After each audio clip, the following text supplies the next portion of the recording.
Cancel చేసిన Dubbaka road వెంటనే cancel చేసిన దుబ్బాక రోడ్డు వెంటనే క్యాన్సల్ చేసిన దుబ్బాక రోడ్డు వెంటనే కాంగ్రెస్ ప్రభుత్వం క్యాన్సల్ చేసిన దుబ్బాక రోడ్డు వెంటనే కాంగ్రెస్ ప్రభుత్వం క్యాన్సల్ చేసిన దుబ్బాక రోడ్డు వెంటనే కాంగ్రెస్ ప్రభుత్వం కాంగ్రెస్ అసమర్థ నాయకులారా ఖబర్దార్ కాంగ్రెస్ అసమర్థ నాయకులారా క్యాన్సల్ చేసిన రోడ్డు వెంటనే క్యాన్సల్ చేసిన రోడ్డు వెంటనే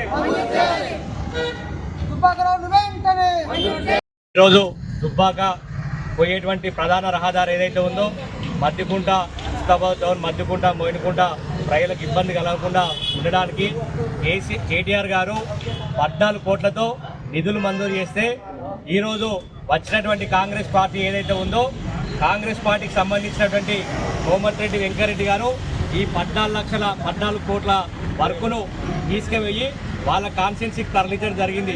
ఈ కాంగ్రెస్ పార్టీ నాయకులకు నిధులు తెచ్చే సాధన కాదు, తెచ్చిన నిధులు కాపాడుకునే సాధన కూడా అయితలే అని చెప్పేసి కూడా మేము హెచ్చరిస్తూ ఉన్నాం. ఈరోజు మాట్లాడుతూ ఉన్నారు.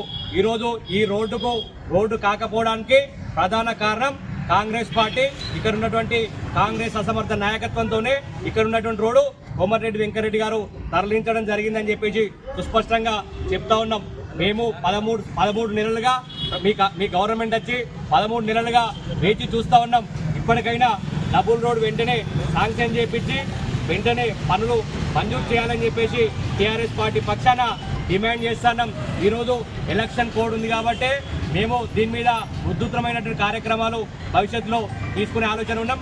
ఎట్టి పరిస్థితుల్లో కాంగ్రెస్ పార్టీ మెడలు వంచి దుబ్బాక రోడ్డు శాంక్షన్ చేసే దిశగా మేము పోరాటం చేస్తామని చెప్పేసి కూడా తెలియజేస్తా ఉన్నాం.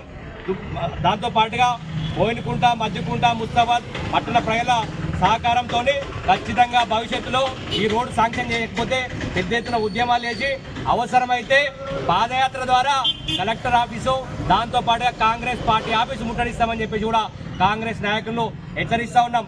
ఈరోజు చేసిన పనుల గురించి కాదు, ఈరోజు మీరేం చేస్తారు మేము ఒకటే అడుగుతాం.